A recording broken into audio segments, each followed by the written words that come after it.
Alright, cut my music.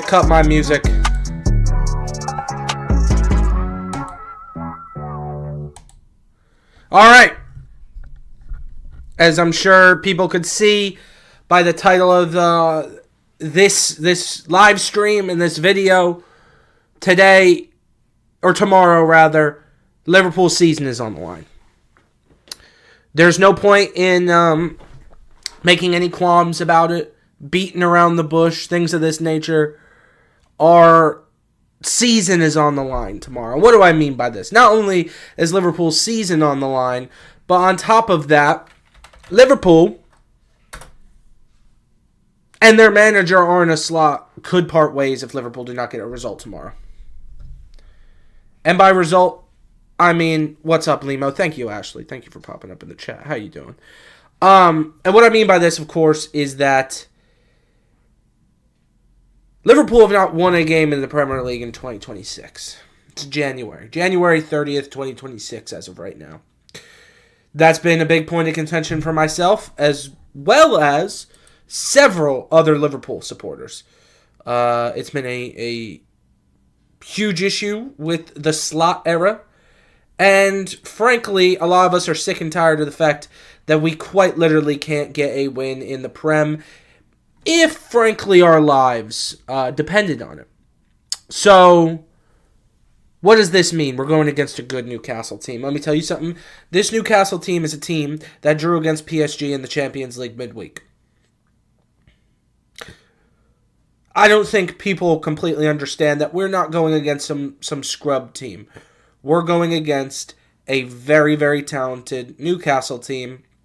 And a Newcastle team that, when you take into consideration all of the Alexander Isak issues that went on over the summer, a Newcastle team that probably really wants to go out and get a victory against Liverpool.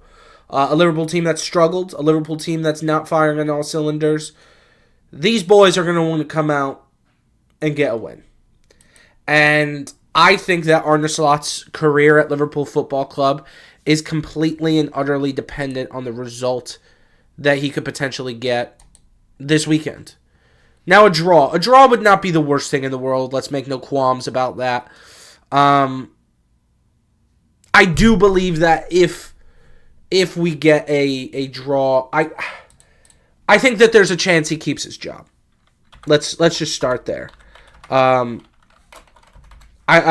think a draw against this Newcastle team is not completely and utterly pathetic.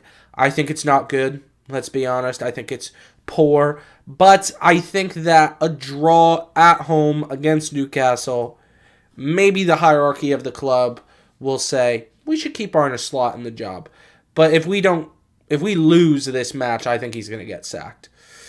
You can't hate on Arne Slot in the sense that, listen, at the end of the day, we got a round of 16 berth in the Champions League. That's always important, especially when you take into consideration Champions League football is a must for Liverpool. I think the interesting aspect of the Champions League is, of course, that Liverpool, if they're to win the Champions League with Arne Slot, he's going to keep his job. Let's not, beat around the bush on that one. If the man wins the Champions League, the man is going to keep his job. I think that's fair. I think that's consistent with what he should get. The fact is, will he be around to essentially get that? Because if Liverpool don't win this weekend, or we at least don't draw, the likelihood that we'll get a top 4 spot, I don't think is that likely. I said it. If Liverpool do not get a win this weekend, or at the very least a draw, I don't see how we're going to finish top 4. That's the unfortunate reality of the situation. I think... Okay, we got Raza Ali said, the Dumfries rumors are not true according to Ben Jacobs. Yeah, I'll be real, Raza Ali. I think Liverpool are not going to make any signings in the January transfer window. And thank you for joining the stream, and thank you for getting in the chat, brother. I don't think Liverpool are going to make any signings. Now, on top of that, we have Arne Slot coming out in interviews basically all but admitting he's not going to make any signings in the transfer window. One of the biggest areas that we're hurt in currently is right back, and that goes to my second, topic here, injuries. Right back, obviously, is a huge issue for Liverpool currently because we have both Jeremy Frimpong and Connor Bradley out. I do think that if you've seen what Slot had to say about the Frimpong situation, I don't think it's going to be an outrageously long time that Frimpong's going to be out injured, but I certainly think we're going to be out without a right back, and it's an area of the pitch that we really do need to improve on. No signings are going to come. I don't think it's going to happen. I'll be shocked if we make any signings, especially from what I've heard from an interview with Arne Slot. Allegedly, Konate should be back in the side. How Liverpool are going to deal with this, whether we have someone have to play right back. Realistically, we're probably going to have Dom Szoboszlai play right back. I think that is maybe the most, I don't want to say obvious, but realistic transition that the club will make.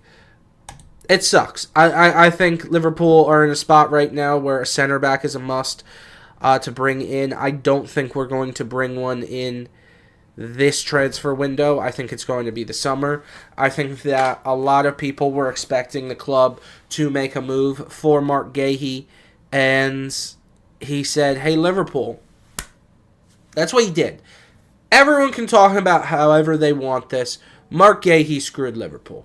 Let's be real here. Mark Gahey was supposed to sign with Liverpool Football Club, and allegedly, from everything I've read and everything I've heard, the decision for him to not sign with Liverpool was primarily based down to Glasner and Crystal Palace. A couple months later, Glasner announces he's leaving Crystal Palace. Mark Gahey decides, yeah, I'm going to go to Manchester City. I don't think that is being a man of your word, personally. I think that is, frankly, baby back bullshit. And I think he's done Liverpool wrong. No way about it. I feel like he's done the club wrong. It's ridiculous. I think it's bad. Obviously, as much as I think it's bullshit, I think he's a very talented player, and I would have loved to have seen Gahey at Liverpool, but he's made his bed, and now he has to lay with it. He's gone to City. I don't want to say good luck, because I hope you don't win a single trophy at City. I have no respect for how he moved in the situation. It was announced that the man signed for the club. Just want to point that out there for everyone as well. It was formally announced by the biggest, I don't want to say transfer rumor individual, but like Fabrizio Romano, one of the most reliable media sources when it comes to football transfers, announced on September 1st, 2025, that Mark Gahey was going to sign for Liverpool Football Club. Then it falls through because of a decision made by Crystal Palace to let him go through the remainder of his season. A couple months later, they decide, actually, we're going to sell him, and he's not going to leave on a free, and he's going to go to Manchester City. I don't think that that's stand by your word, but that's neither here nor there. But Mark Gahey is not where Liverpool need to have their focus right now. Let's be honest, guys. We're not going to make any signings this transfer window. I will be shocked if we do. I just moved my damn camera. There we go. Apologies. Creased helping. Oh, get out of here, bot. If you're a bot, get out of my live. Now Abish said, remember your prediction for top 8? Everything was on point except PSG and Madrid. Yeah, now Abhishek. Yeah, I think, well, let me look at it. I forget exactly what I said. I know that, like, a lot of it was obviously definitely on the money, Abhishek. Arsenal, Bayern, Liverpool, Tottenham, Barca. Barca, I don't think I had in my top 8. I do have to say that. I don't think I had Barca in my top 8. I think I maybe had them outside. Or maybe I did. I don't know. Maybe I'm just completely wrong. This camera. There we go. That's a lot better. I definitely didn't have Sporting in my top 8.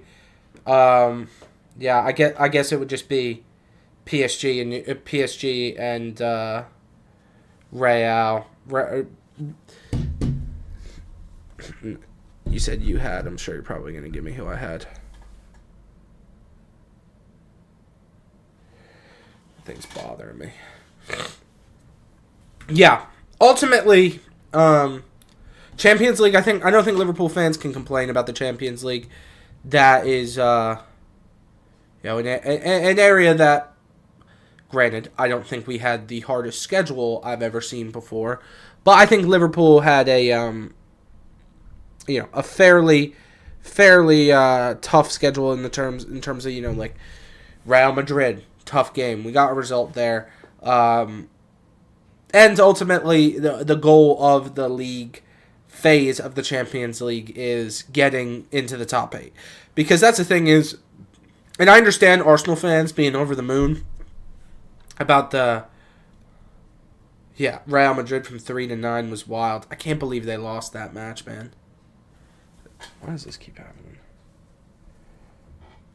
Technical difficulties over here in the Limo layer.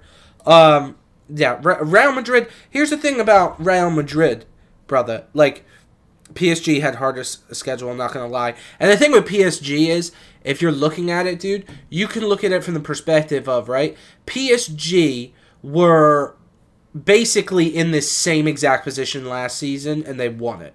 This is why I've been saying to everyone that's been listening, when it comes down to the Champions League format, it does not matter where you land as long as you get to the round of 16.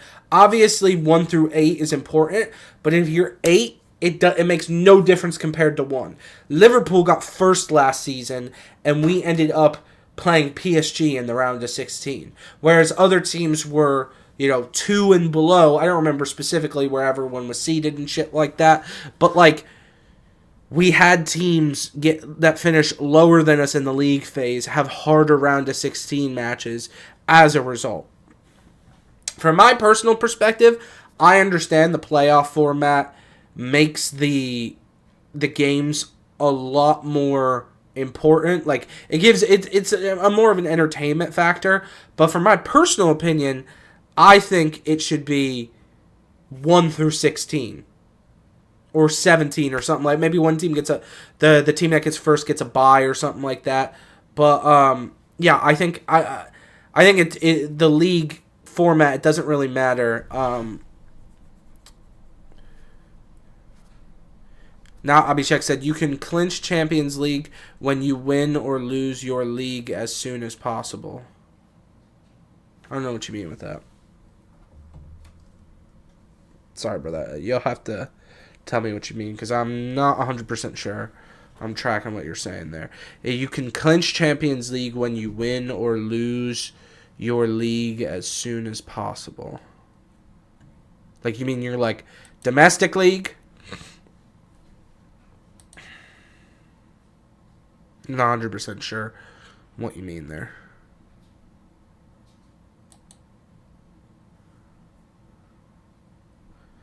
I had my... You guys will have to let me know how my camera looks, too. It looks like it's okay.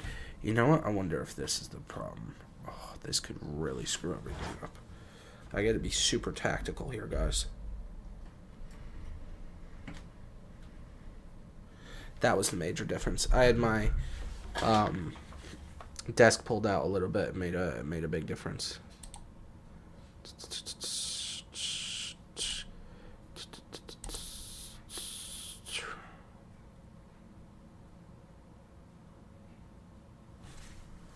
You can clinch Champions League when you win or lose your league as soon as possible. Yeah, dude, I don't. Maybe I'm being a moron here now, Abhishek, but I don't know what you mean by that. Give me the rundown. Give me the juice.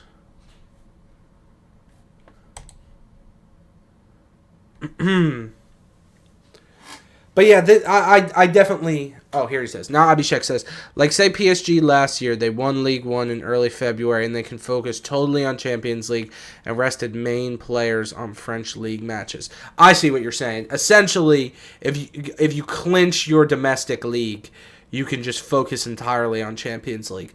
I think that benefits like a team like PSG or maybe even like a Bayern more than it will affect the Premier League teams, the La Liga teams, even probably some Italian teams as well.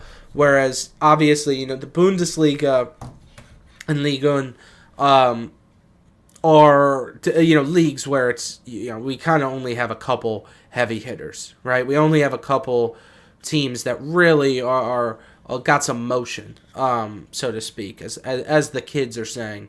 You know, only a couple teams got some real motion, but that's only going to benefit like them because, you know, there's only been a couple seasons where we've seen really like Liverpool in 2020 really sticks out to me that they won the Prem they kind of had that wrapped up, but we got knocked out of Champions League very early, so I think we were able to focus on the league then. There's only been, like, taking into account just how good Arsenal have been this season, I don't think Arsenal are in a position to where they can really just, like, completely and utterly coast right now. You know, like, I think that when it comes down to when it comes down to Premier League, La Liga, and Serie A, I think those leagues, you really they can't give it up. They got to keep competing up until the end of the season, you know. But I hear what you're saying now, Abhishek, about that. I completely understand it, but I just don't think and you know, we got a lot of teams from you know, the Premier League that are currently going to be in the round of 16. Obviously, we have to see how the playoffs, you know, shake out and everything like that. But yeah, we'll see. I'm interested to see how the Champions League goes. I think that Liverpool were kind of fortunate that, you know, there's been a run of form of Liverpool not playing our best, and I think that with that. Now, Abhishek said Arsenal are 1 to 2 injuries away from a total disaster. Ooh. I don't even think... Yeah, I mean, injuries definitely would not help Arsenal. I'll agree with you there. But on top of that, I think that Arsenal are not scoring goals, bro. Arsenal need... Like, Gyökeres ain't it. I think that Gyökeres as a, let's say, role player on their bench or something like that, I think would be okay. but I don't think Gyökeres is going to be what I would call a real shaker. I don't think he's going to shake this league. I just haven't seen anything from Gyökeres that's been like, wow, this guy's a world beater. Obviously, he's had a couple injuries so far this season, but I do think that like when it comes to Gyökeres, I think when Arsenal play like I'm trying to think, like a Fulham at home, like I think he could get goals in games like that. But Gyökeres pulling up in big moments for Arsenal, I don't see being the case. Bukayo Saka is a good player, but let's be real, he's just not. His output as a winger is just not that great. Like, people like to talk about Mo Salah and about how he's just an output machine, as if that's some sort of bad thing. Output means you get goals and assists. I don't know whenever that became a bad thing. Now Abhishek said, like the player who scores on set pieces get injured, and that's quite a problem for them. Yeah, like a Mikel Merino getting injured for Arsenal would be really bad. Or one of the center backs getting like a long-term injury or something like that. I kind of agree, but Arsenal haven't been playing that great, and they're only 4 points clear. Now, I do think I've looked at the strength of schedule for Arsenal, and I do have to say that I do believe Arsenal will get back to the form that they had previously. Because I really do look at this Arsenal team, and I'm like, it's the goals that I don't think that they're getting. You look at the United game at the weekend, like, all 3 of those goals were beautiful, as far as I'm concerned. But for me, it's the generating chances for Arsenal that I think that they should be more concerned about. Not as much like, the midfield. I think that's all right. The back four, as long as they don't get injuries.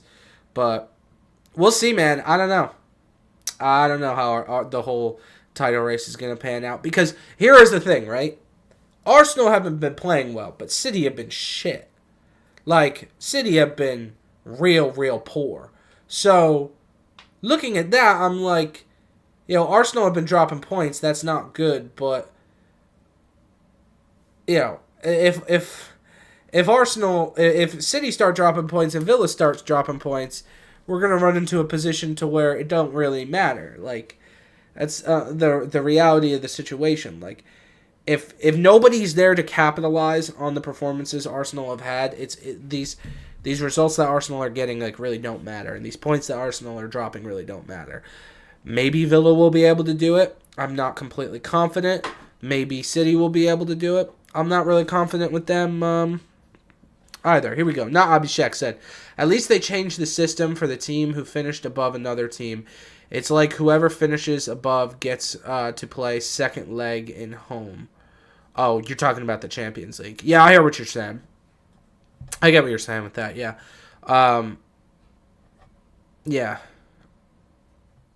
Yeah, I think second leg at home is definitely important when it comes to the Champions League.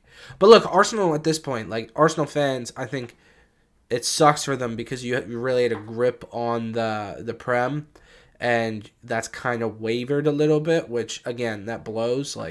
I do feel bad for them to a certain... Well, I don't really feel bad for them. Frankly, I don't really care. But it sucks for them, but, you're in a very good position in every single competition.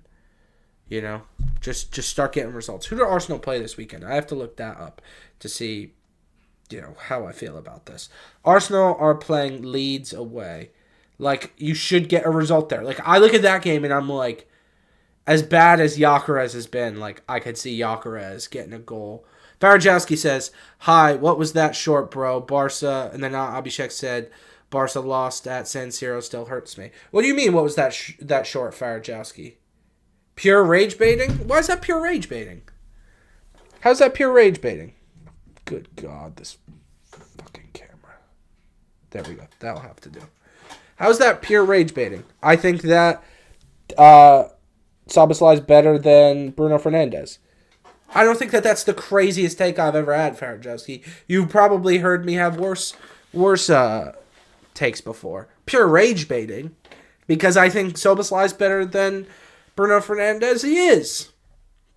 I think Declan Rice, I know you said that you think Declan Rice is overrated. I think he's a different type of footballer than Sobo and Bruno are.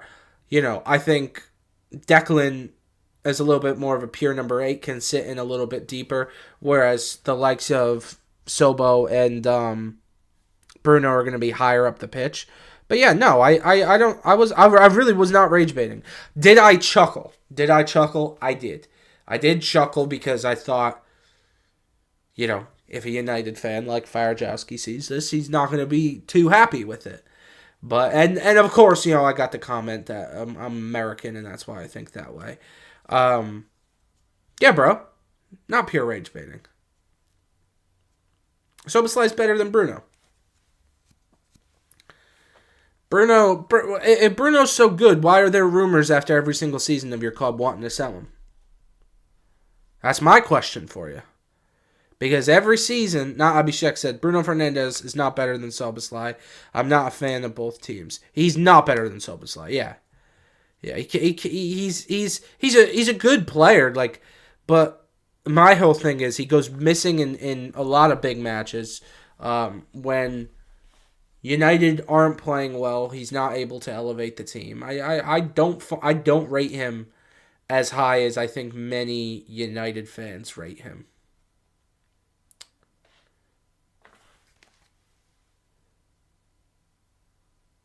Yeah. That's my personal opinion, though. Could be wrong. Could be wrong.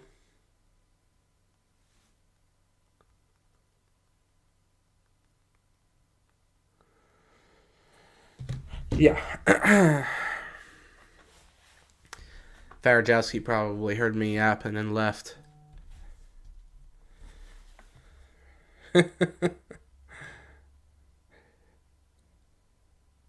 Oh.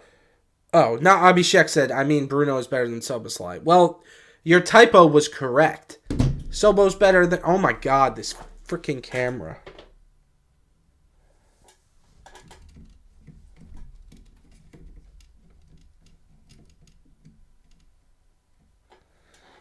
There we go. That should do it. I say that every single time this fucks up. You redacted it as well. Did you redact? No, it don't look like you redacted it. Maybe you did. I don't know. Bruno's not better than Soboslai. Let's be real. Bruno Fernandes, again, if Bruno Fernandes was better than Dominic Soboslai, why are we seeing United want to sell Bruno Fernandes after every single season? Every single season, there's some sort of rumor about how the club are going to cash in on Bruno. Get him out of here. He's shit.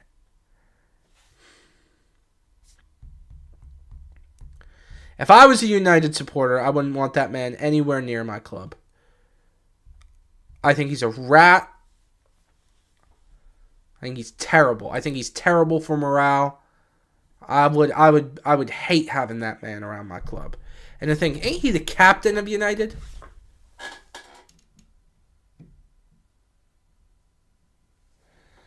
It's Glazers. What's the the Glazers want to get rid of him?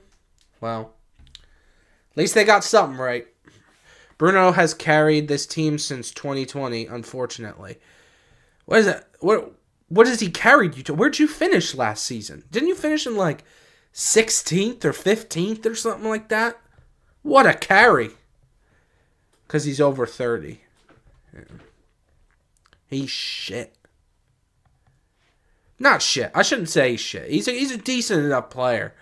But my whole thing is he's a decent enough player in a team that has massive expectations and dog shit in it for the past decade. So it's oh, he's so good because he's decent.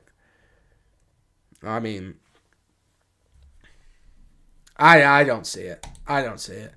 I just don't think he has the he doesn't have the wow factor that a Dominic Soboslai has. Whereas comparatively in the short, I was talking about now Abhishek said I love having Pedri, brilliant player. I'll say Pedri's good. I would even say Pedri's better than Sobo. I in the video, it was not pure rage baiting because I said an Arsenal player was better than him. Can't call me out on rage baiting if I say that an Arsenal player is better than a Liverpool player. That's not being biased. Farajewski said, but I respect your choice. I appreciate that. I do appreciate that. It really was not, I smiled in it. I chuckled because I knew the reaction that choice could potentially have. But it was like my actual opinion. Like, I do feel as though Soboslai is better than Bruno Fernandes. You know? And I would say Yamal is better than Pedri. Yeah, I mean, different type of player, to different position and stuff. I think Lamine Yamal is a very, very good player. I'll never say he isn't. You know, got no hate to Lamine Yamal. I did a not a live stream, but a video on him. I think the way he kind of lives his life is pretty wild for someone with all that potential and shit like that. But I mean, definitely a good player. Definitely a lot of potential with Lamine Yamal. Oh, Jamal Musiala. You think Jamal Musiala is better than Pedri? That well, they're different. I think that they're different. I think like Musiala, you could compare to like the style of player. Like for me, and I mean, I was a center midfielder, so I look at it differently. You have, in my opinion, you have like pure number eights, which I think you have like your Declan Rices, your Pedris, and there's some of them that's rage baiting. Are you saying I'm rage baiting, or not? Abhishek is. Like, but going back to what I was saying, you have your 10s, your 8s, and your 6s. Sometimes you kind of have an 8 that can play a little bit as like a number 10 too. I don't know why this player is coming to my mind, but I guess like, Madison, or even I guess Bruno or Soboslai, they can play as an 8, they can play as a 10. Not really a 6 though. But then you have like a pure number 8, like a James Ward-Prowse or something like that. And then you have like kind of the 6-8 hybrids. Jamal is also an 8. I mean, I would say he's closer to like a Bruno or Soboslai though, where it's like he's not an 8 like how Declan Rice is an 8. Like he's better going forward than he is back, in my personal opinion. But good player. I think he's a good player. Young player as well. How old is Musiala? You have to let me know in the chat. For anyone watching along too, please make sure to subscribe, follow, like, drop a speak pipe. It's down below in the description. You can call into the show, leave a voicemail, and I will play it live on the stream. Just if you do it, make sure you get in the chat and let me know that you did it so I can pull it up. Haven't gotten one in a while. Might have to discontinue the speak pipes because it used to be a hot damn commodity. People loved them back in the day. Now, nobody loves them. It's a shame. It's a shame. 5 subs away from 1,000 subscribers on YouTube. Wow, what a journey, what a life. This is unbelievable. 22 years old. That is bonkers, bro. 22 years old, and he's like, because he's been playing at the top level for years now. It's really, really impressive. He's a very, very good player. Very, very good player.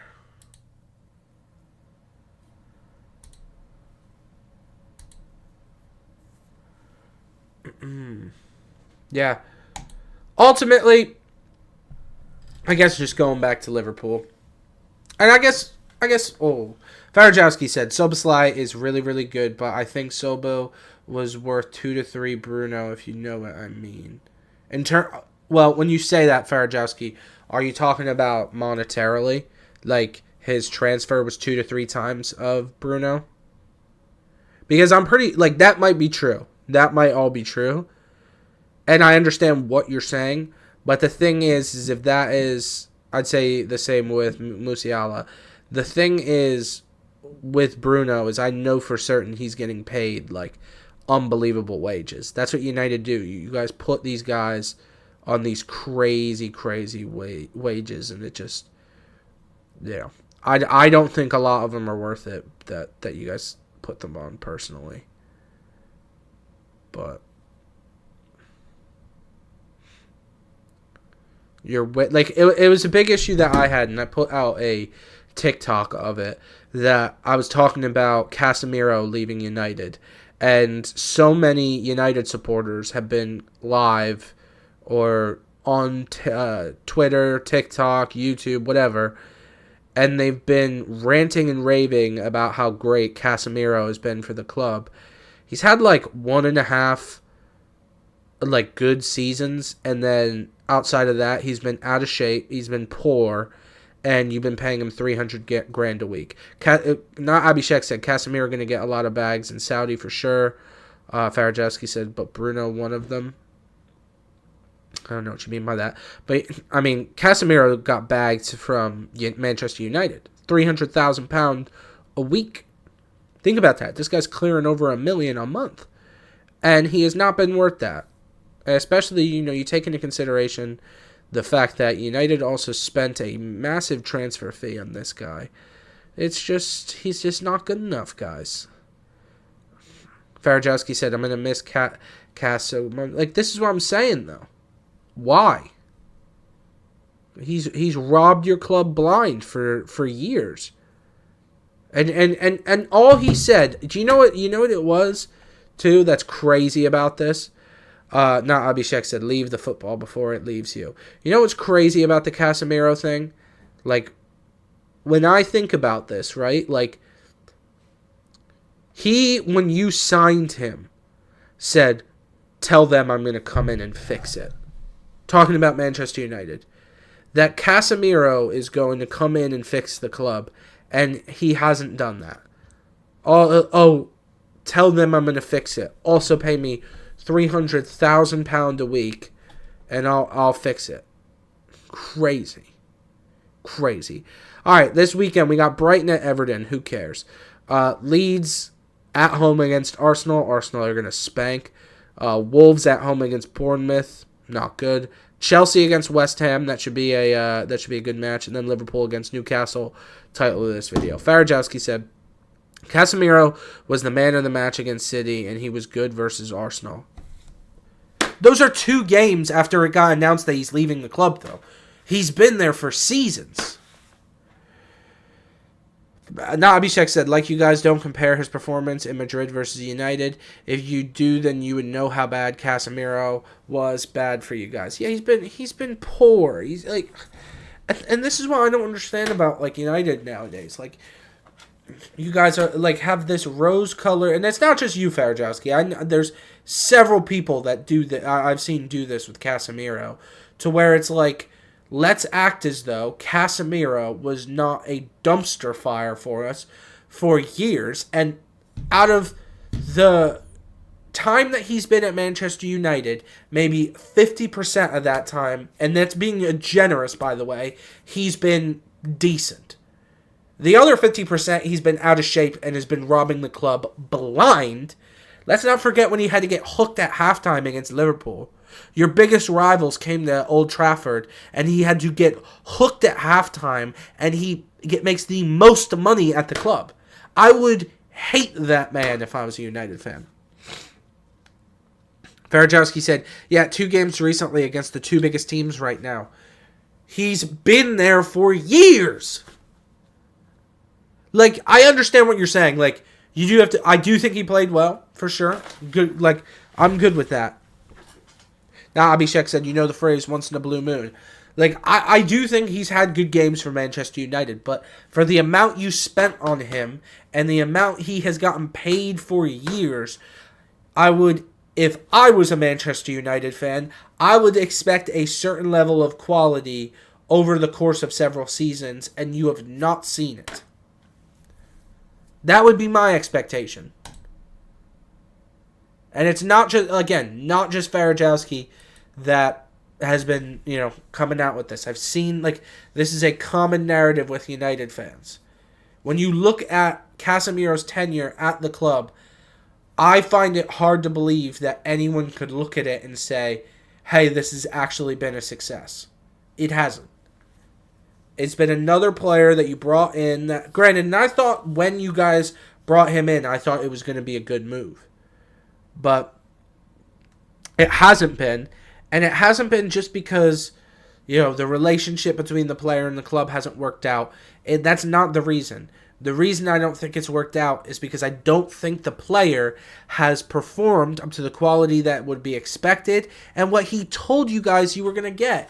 He said when you bought him, I'm going to fix this. Farajowski said, first season good, second shit, right now awesome. Isn't this his fourth season, though? I'm pretty sure this is, maybe I'm wrong, but isn't this his fourth season? Because I thought first season was decent, second and third season was shit, and then this one he's been good. He's one of the leaders in the team right now. So's Bruno.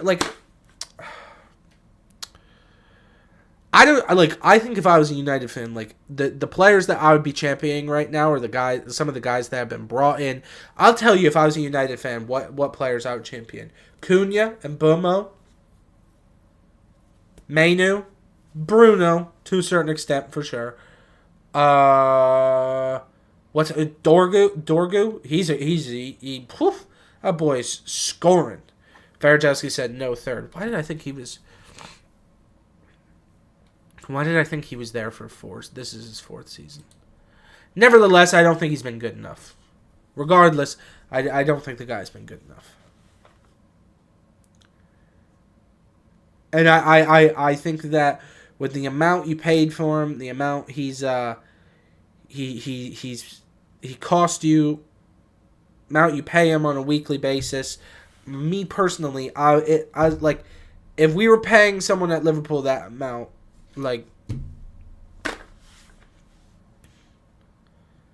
Abhishek said fourth. Yeah, I thought he was there for 4 seasons. Maybe I'm wrong. I would trust Farajowski to know that, but I thought Casemiro was there for this is his fourth season.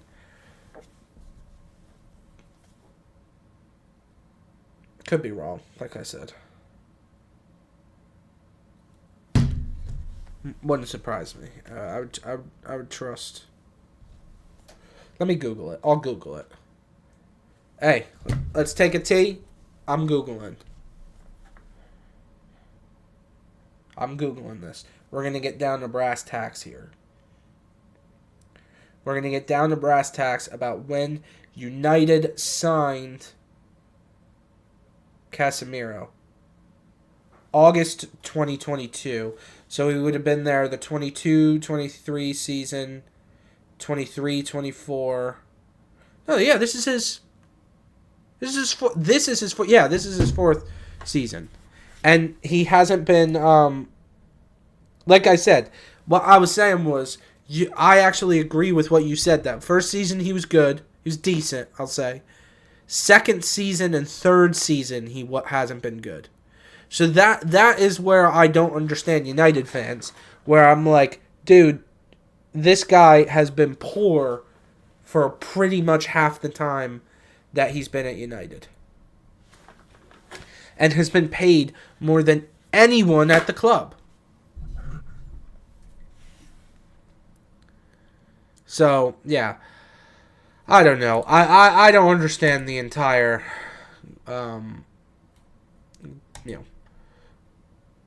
revisionist history of Casemiro, that his time at United has been some sort of a success. I don't think it has been. I don't think, and again, my big thing with the Casemiro thing, Farajowski, is had his time at United not been good, and it was due to maybe the relationship between him and the club, things like that, maybe injuries, stuff even just bad performances. But when you take into consideration the concerns over Casemiro's fitness, stuff like that, that's when I start to be like, dude, this is how can anyone in their right mind act as though this guy has done United right? I don't think you can. I really don't. I think it's I don't agree with it personally. Here we go. We got another chat coming in from Not Abhishek. If United gets another player like Furman or Cherky, their fans are going to be in ninth clouds. Not going to lie. Well, Cherky's at City, though. I'm confused. Elaborate, Abhishek. I need to know what you mean by that. Maybe you meant City. I don't know. What do I know? I'm just an American. I'm just an American, guys. I don't know. I never know.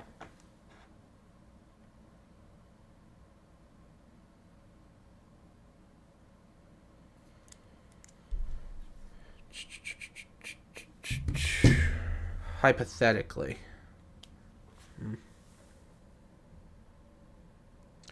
I can't believe that I had my camera up on this stand and it was completely fine. And then I like smacked the desk early in the stream and it just has not like clipped in. All right.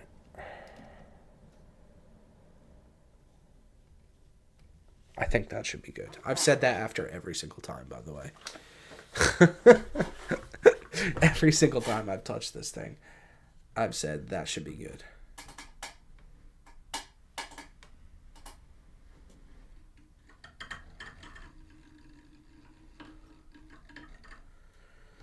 Boom, baby. Boom. Let's see if I've gotten any more subs here on YouTube. We still at 995. What a pain in the ass. 5 more subs gets me to 1,000 subscribers, and I can't even get it. What a shame, huh? What a shame. And I'm going to be away tomorrow, so I can't stream after the game.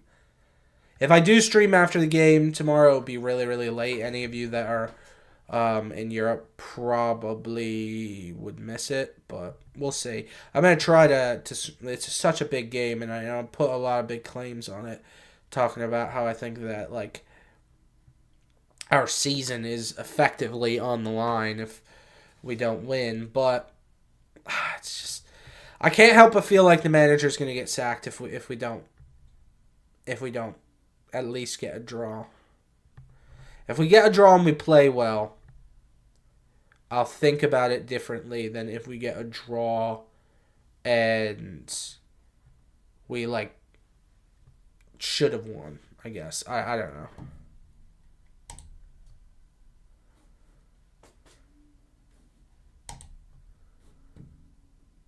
Yeah. It is what it is, though. I mean, you know, I think we may have kind of settled the debate on the Casemiro topic. Not a great tenure. I don't understand why. I still don't understand why United fans have such an affinity for him. I think he's done your club quite wrong. But nevertheless, can the fool anyway. I didn't know what you meant by can. It's like, what? She's wildin'.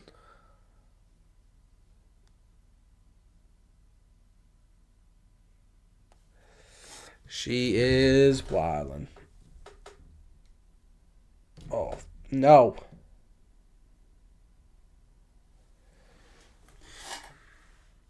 It just looks crooked. What is going on? Here we go.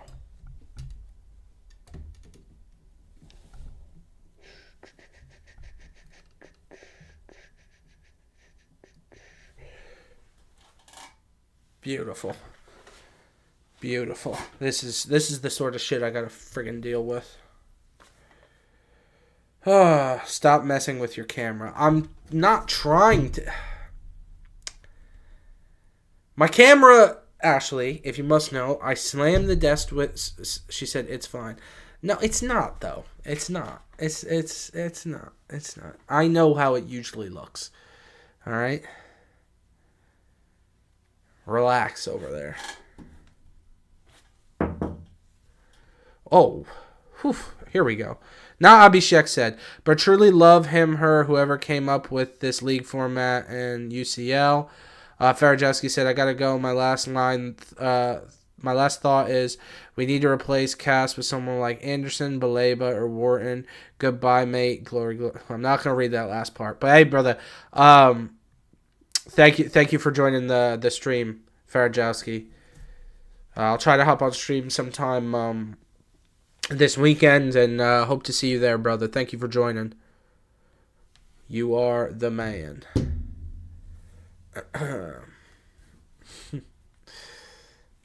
Ashley's wilding over here. Someone's got to calm her down.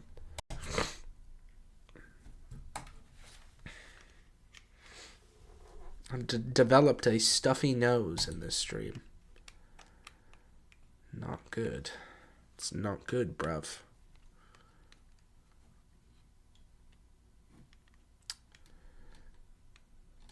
Let's see here.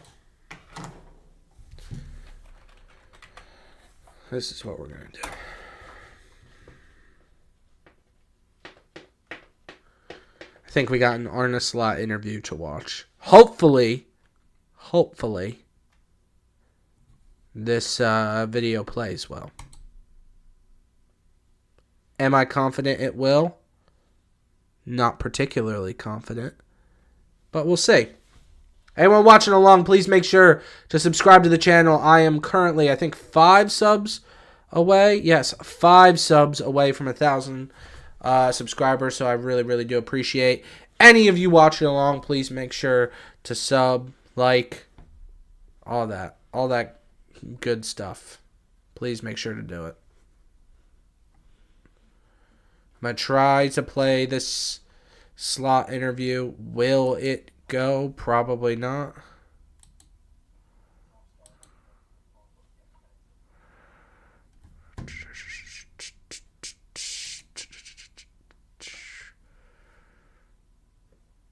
I think so. It looks like the first topic is Frimpong news, and then we'll see what happens after.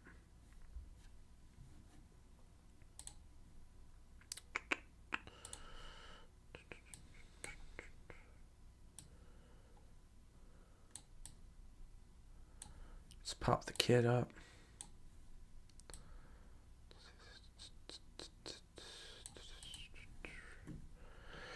All right, Arne Slot pre-match interview. Hopefully, the video actually plays well. I've had issues with it, but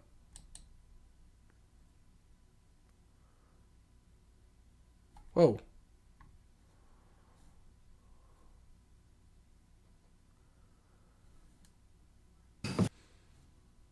So, first of all, are there any timescale on Jeremy Frimpong? What's the extent of his injury? I will definitely not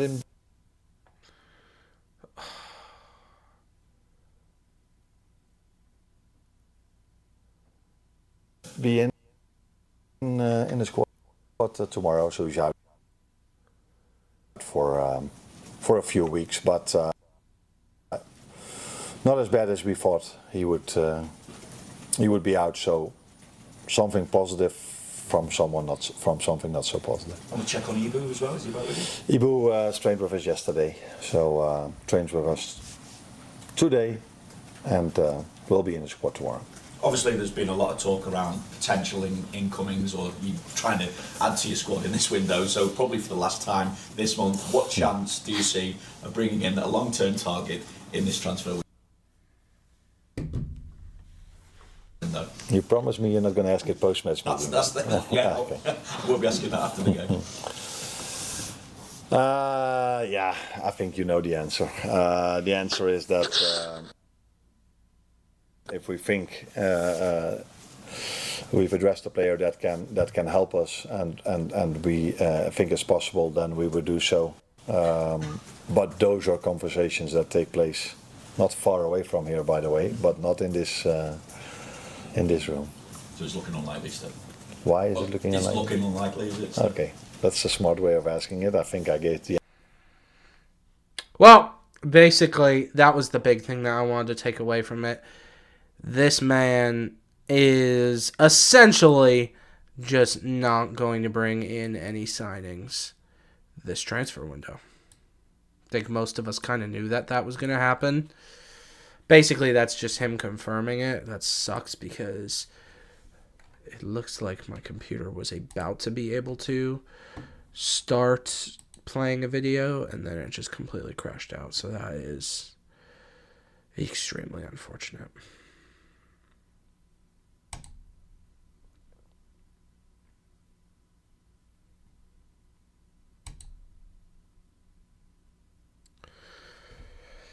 But yeah,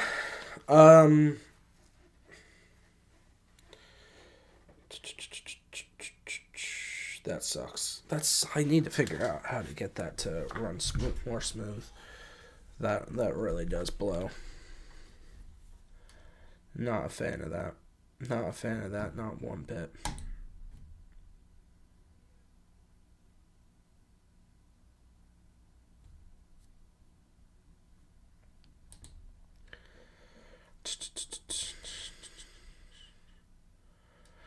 Yeah, I think ultimately this weekend is going to be massive. Onslaught's ability to stay in the job. I think if we lose, the club need to really, really make a decision. What that decision will be, I don't know, to be honest with you.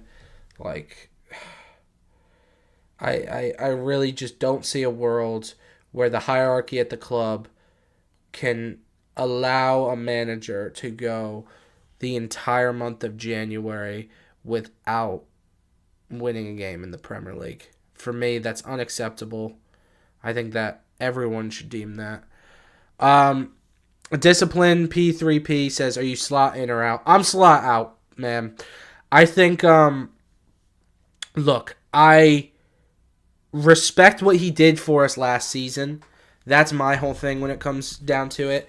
I think a lot of people, when talking about whether they're slot in or out, don't pay respect to what he did last season. Winning the Prem in his first season, I think that's super important and super impressive. But unfortunately, I just don't see a world where we can, number one, take the results away from how we've been playing this season and spin it in a positive direction. But number two, on top of that, the football is so boring. It's boring to watch. It's not resulting in any good results. Like, I think at times last season and at times in the beginning of this season, we were playing kind of boring football, but we were getting good results. So a lot of people like myself kind of turned a blind eye to the fact that it wasn't as entertaining as it was during the Jurgen Klopp era. But now we're in a situation to where the results aren't coming in. It's boring. It's predictable. It's not urgent. All of these things have led me to be slot out.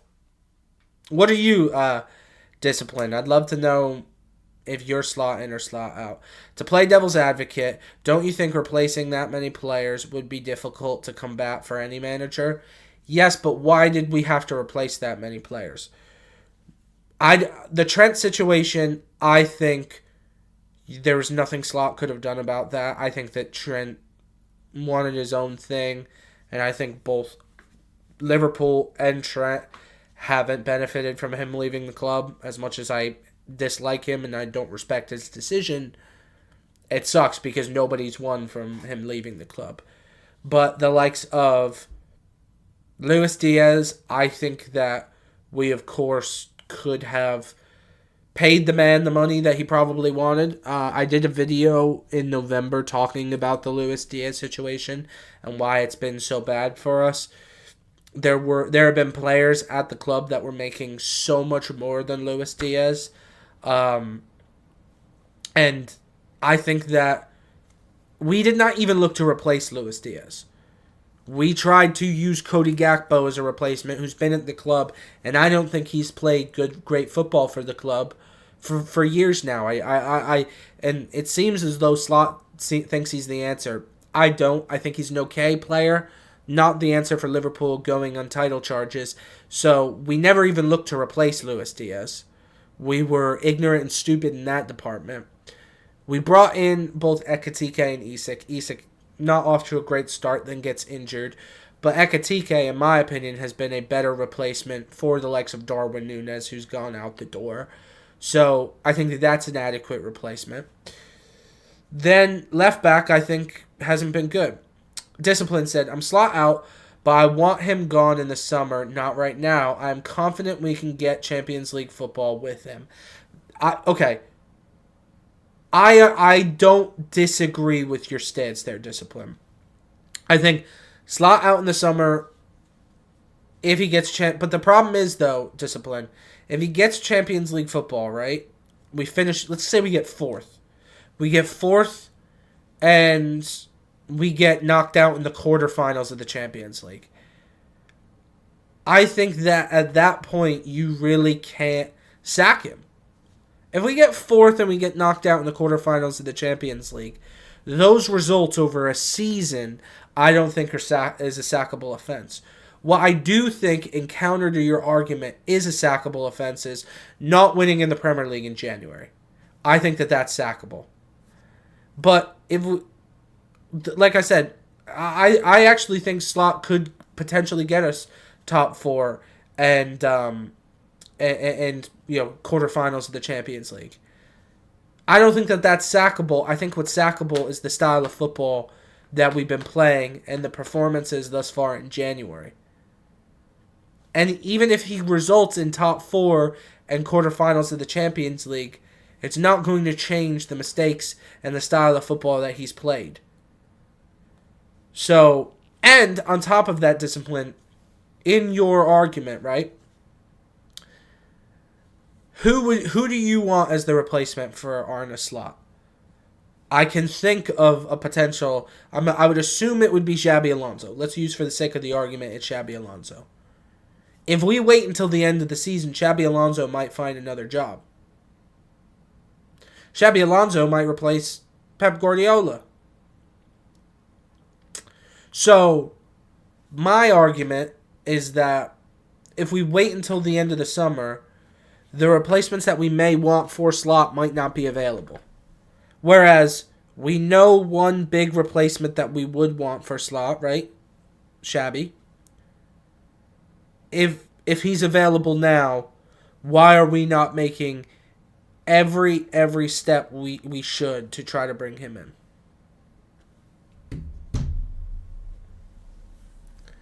That's my argument to the whole Slot out, Slot in argument.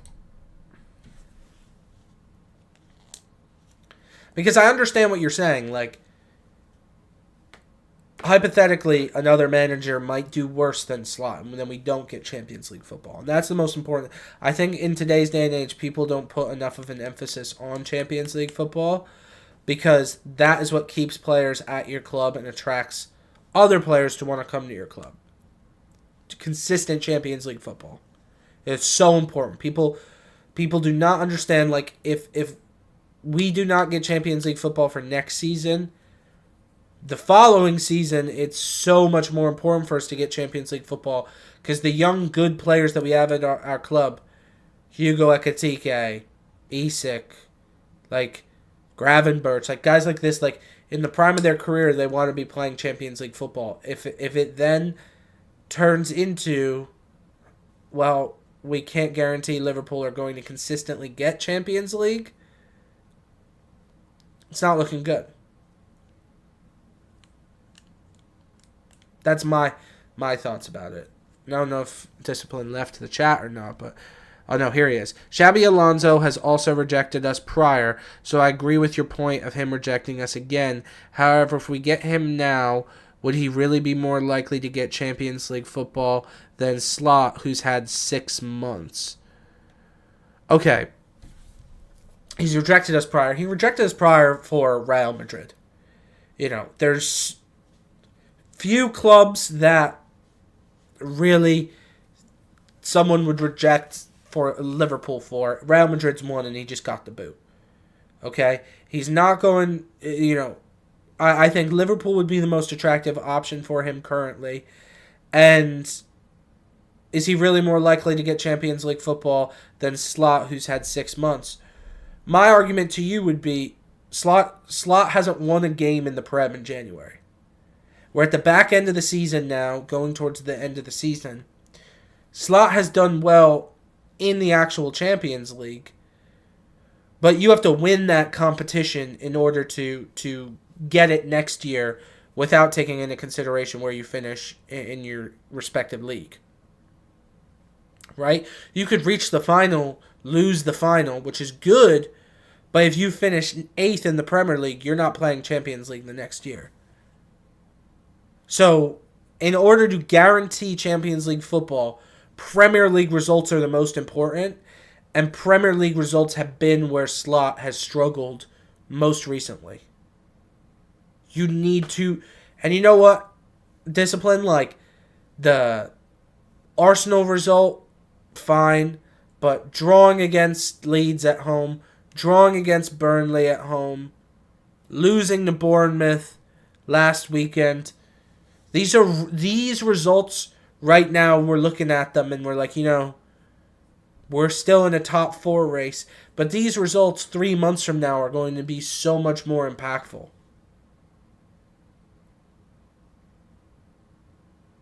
That's my argument to it. Now we're going against Newcastle, who's a Champions League caliber team, and are going to be trying, like, Newcastle, they're going to want to win at Anfield tomorrow. What kind of result do you think would get Slot sacked this season? That's why the title of the stream is that why Liverpool's season is on the line this weekend. It's not really even necessarily Liverpool's season. It's Slot's season. I have a very big hunch that if Slot does not win, if Slot loses rather this weekend against Newcastle at home, I think there's a high probability that he gets the sack. That's my prediction. Because if you go the entire month of January, we're talking about Leeds, Burnley, Arsenal, Bournemouth, and now Newcastle. That's 5 Premier League games. Maybe that's 6. Leeds, Burnley, Bournemouth, Arsenal, Newcastle. Maybe I'm missing one in there. If you don't get a win in 5 matches in the Premier League in the span of a month, I think you could be out the door. Irrespective of how he's performed in the Champions League this month, how he won against Barnsley, if you can't get a win in a month in the Premier League and you manage Liverpool, and I get what you're saying, Discipline, about the changes that have happened and how that could be an issue. You've had those changes for a couple months now. If you can't get a win in the Premier League in a month after we've invested hundreds of millions of pounds into this team, I think you need to go. If that does happen, not to be pessimistic, but is it possible, do you think we get an interim? And if so, who? I think by you asking if we get an interim, who would it be? I think we are on the same page of who that interim manager could be. And that's Steven Gerrard. I think if Liverpool go the route of an interim manager, I think it would be Gerrard. I don't see Klopp coming back on an interim basis. I don't see Klopp coming back at all. I think if it's an interim manager, it's going to be someone similar to like how United did, to where it's someone who has a very good relationship with the club and is familiar with the club. I think it would be Steven Gerrard. That's my opinion. That's the only interim manager I think that would make sense. Bring in Gerrard. Good relationship with the club. And again, people might say, oh, but Gerrard's not like... People will reference the Villa, issues that he had at Villa and Gerrard at Saudi completely understand, and that would be a real big roll of the dice. Stevie Gerrard would be, but also on the flip side of things, I think people forget his time at Rangers. Gerrard was very successful in the Scottish Premiership when he was managing one of the best teams in a respective league. When he went to Aston Villa, and at that time Villa were kind of a mid-table team, he struggled. But when Gerrard was managing, the top talent in his respective league, he didn't lose a game in an entire season. Not to say that would be the expectation of him at Liverpool, but he did do well. When he was managing a team that was one of the best teams in the Scottish Premiership. But I'm not saying that I think Gerrard's the correct decision for Liverpool to make. I'm just responding to what Discipline had to say about if we brought in an interim, who would the interim be? I think we all know who that interim would be. It would definitely be Steven Gerrard.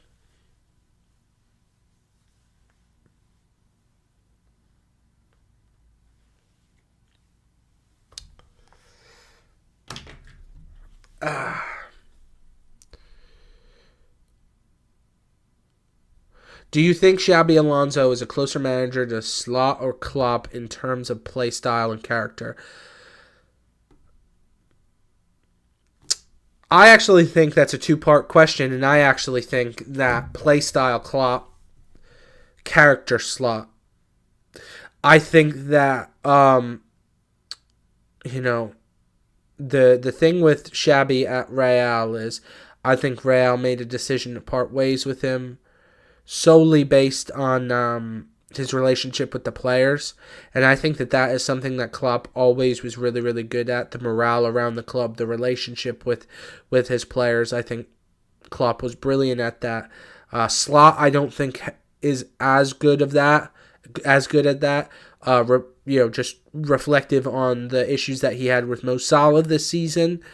And I just think just the general vibe is not, is similar to Xabi. But I think if you're going to talk about a playing style, not really easy to tell when you look at the Real Madrid team that Alonso was a part of most recently. But when you take into consideration the Leverkusen team that he was involved with, definitely a more high press style of football akin to Jurgen Klopp, that gegenpress heavy metal style of football. I think he was more akin to Jurgen Klopp in that respect. And then on top of that, I think that suits the play. We went out and bought Frimpong and Wirtz, who were a part of that Leverkusen team, two players he's very, very familiar with. I think playing style, Klopp, character, closer to Slot. And that's not even necessarily to ding the character of Slot or Xabi Alonso. I think that there's not many people who have the same sort of personality and character that Jurgen Klopp has. I think that he's kind of like a one of one, similar to the likes of if you were to say trying to compare someone's personality to Jose Mourinho. It's I think there's only one Klopp, one Mourinho, one Wenger, one Ferguson, one Pep. When you get into those those types of managers, I think there's one personality.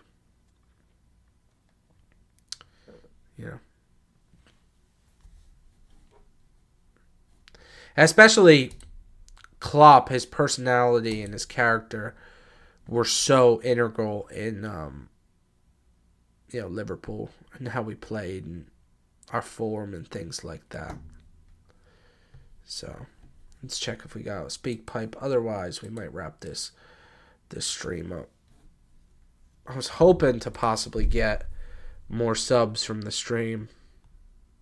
Doesn't look like we were successful in that regard, which sucks a little, but hey, we'll get to 1,000 one day.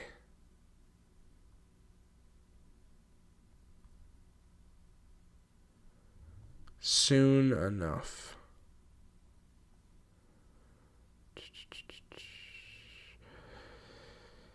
Nope. All right. I'm going to wrap the stream up. Thank you for everyone. I